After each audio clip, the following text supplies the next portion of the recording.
이런 걸 되게 입에 달고 들어온 얘기를 했었어요. 따가 그냥 귀가 아플 정도로. 지난달 30일 국정감사에서 영구아트에 국고 특혜 지원 의혹이 제기됐습니다. 사장님 취임 축하드립니다. 지원금 30억 원 중 얼마나 회수할 수 있습니까? 연구 도와주려다가 이 무역보험공사가 연구돼 버렸어요. 무역보험공사 30억 원, 콘텐츠진흥원은 11억 8천만 원을 라스트 갓파더에 지원했습니다. 영상 휴먼 팩터를 연구 개발함으로써 지원 금액이 12억인데 이게 최고 액수 아닙니까? 콘텐츠진흥원 이재용 원장은 강연에서 심영래 감독을 지원한 이유와 과정에 대해 설명했습니다. 오늘 심영래 감독이 자기가 주연하고 연구로 처음에 걱정 많이 했습니다. 환갑 다 돼가는 연구 제가 어쩌라는지 그런데요. 그런데 잘 어울리더라고요. 잘 어울려요. 재미있습니다. 참 힘들었습니다. 이제 해외로 어떻게 나갈 거냐. 저는 이제 왜 심영래 감독 아무도 지원 못 합니다. 사실 저도 규정 위반입니다. 규정 위반했습니다. 진흥원 지원 방법에서. 물론 맞추려고 애를 썼지만은 솔직히 오늘 이 자리에서 이것 때문에 원장님 물러나래도 할 수 없지만은 솔직히 규정을 다 못 지켰습니다. 안 그러면 심영래 감독 지원할 수가 없는데요. 그래봐야 꼴랑 10억 지원했습니다. 저는 그걸 원해요. 규정을 위반했다는 이재용 원장의 발언에 대해 콘텐츠진흥원은 기관장의 강력한 의지와 자신감이 다소 과장되게 표현됐다고 해명했습니다. 2008년 3월 영구아트는 문화수출보험 1호로 선정돼 수출보험공사와 협약을 체결했습니다. 해외 수출을 전제로 라스트 갓파더의 총 제작비 200억 원 중 140억 원을 보증해주는 것입니다. 영화가 망할 경우 수출보험공사가 140억 원을 책임지는 것입니다. 제가 처음에 들어갔을 때 수출보험공사 MOU가 다 체결돼 있어요. 이거 어떻게 했었어요? 이게 쉽지가 않은 건데 시나리오가 또 안 나오는데 이걸 해줘요? 저도 잘 모르니까.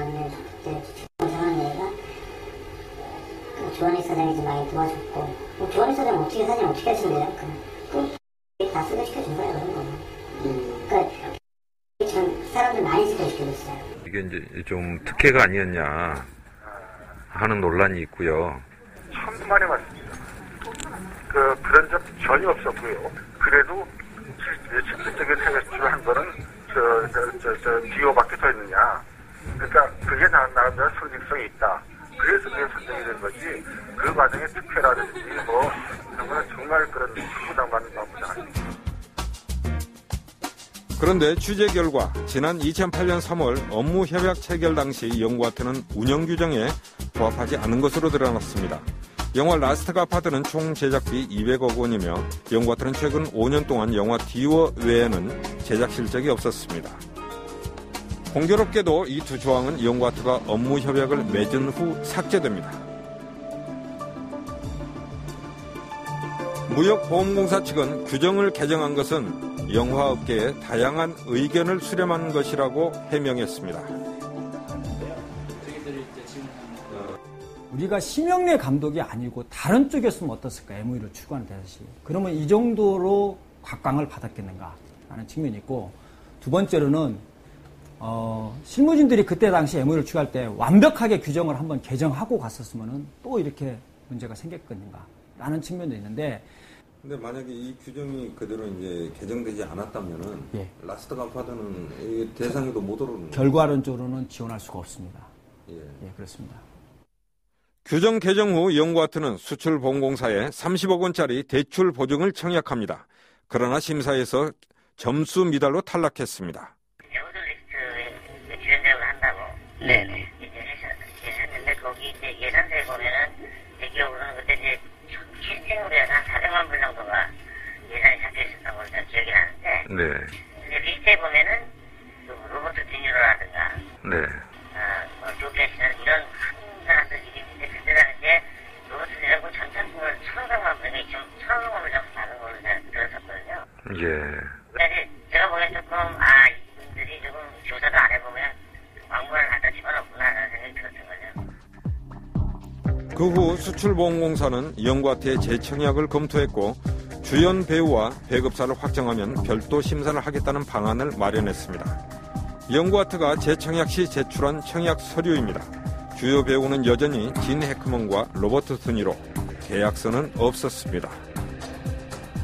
그 영화의 주인공은 심영래 씨가 주인공이고요. 가장 중요하게 저희가 필수적으로 명기되는 사항이 주연 배우라고 되어 있습니다. 그 외 기타 보조 출연진들 같은 경우에는 물론 보조 출연하시는 분들도 경우에 따라서는 비중이 있을 수 있지만 그분들은 왕왕 잘 아시다시피 그 영화가 완성될 때까지 계속 교체가 되는 경우가 많이 있으시거든요. 바뀌는 경우가 많이 있거든요. 주연 배우들 같은 경우에.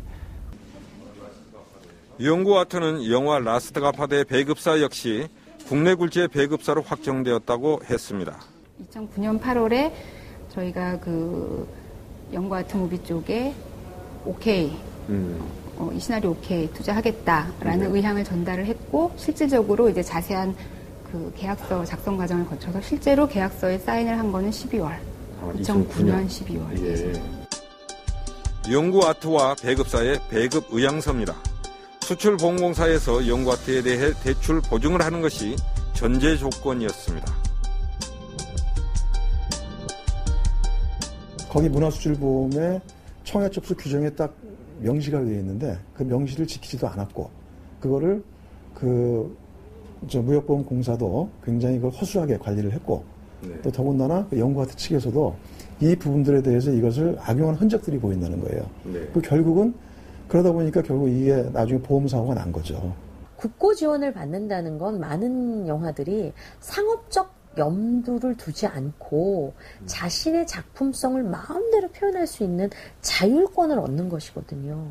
근데 그거는 너무나 많은 감독들이 원해요. 그런 특혜를 입은 것이란 말이죠. 나라 돈을 가져간다는 뜻은요.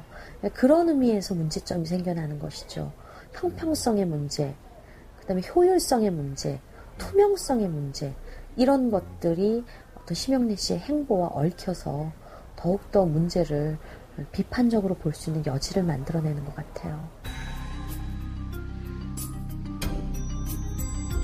심영래 씨를 만나기 위해 그가 살고 있다는 강남의 아파트를 찾아갔습니다.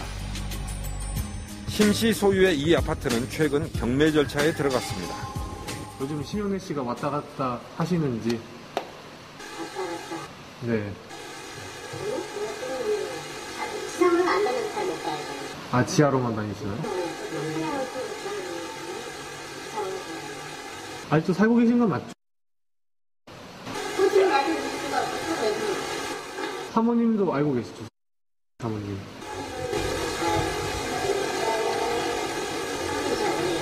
사모님 잘 모르세요? 사모님도 마찬가지로 잘 안 보이시나요? 시간이 갈수록 눈덩이처럼 커져가는 의혹에 대해 심영래 감독의 해명이 필요했습니다. 여러 차례 전화 연결을 시도했습니다. 안녕하세요. 올레 모바일 음성 사수함입니다. 안녕하십니까. 저는 MBC PD수첩의 김환균입니다. 영구아트 관련해서 몇 가지 사안을 여쭙고 싶습니다. 설명을 듣고 싶은 것도 있고요. 해명을 듣고 싶은 것도 있습니다. 하지만 연락은 다시 오지 않았습니다.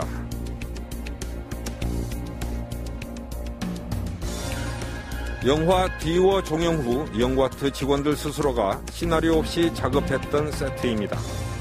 하지만 회사의 폐업으로 빛을 보지 못한 채 벌어졌습니다.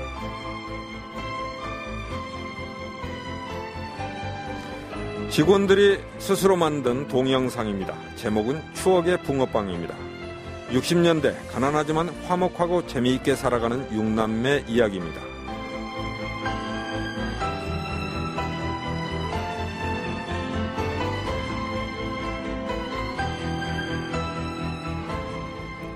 영구아트의 직원들은 각자 살 길을 찾아 흩어졌습니다. 영화와 무관한 일들을 하고 있습니다. 하지만 영화에 대한 꿈과 열정은 여전히 그대로입니다. 최근 심영래 씨의 룸사롱 출입에 대해 전 직원 김 씨에게 생각을 물었습니다. 혹시라도 하면 자기 사장님이 직원들이 이렇게 투자 받아서 무명이라도 벗고 싶어서 투자 받으려고 지금 애를 써질 것 같은데 그 과정에서 그 투자자들을 만났던 거 아닐까 그냥 저는 그렇게 생각이 들거든요. 영구아트의 직원들은 아직도 심영래 씨가 재기할 거라는 믿음을 가지고 있습니다. 심영래 씨의 몰락을 바라는 사람은 아무도 없을 것입니다. 하지만 제기된 의혹에 대해선 명확하게 밝혀야 할 것입니다. 또 하나, 심영래 감독이 막대한 국고를 등에 업고 영화를 제작할 수 있었던 것은 지원제도가 아니라고 부실했기 때문입니다. 지원제도는 필요합니다. 그러나 보다 엄중하고 투명하게 운영되어야 할 것입니다. 오늘 PD수첩 여기에서 마칩니다. 늦은 밤까지 시청해주신 여러분 감사합니다.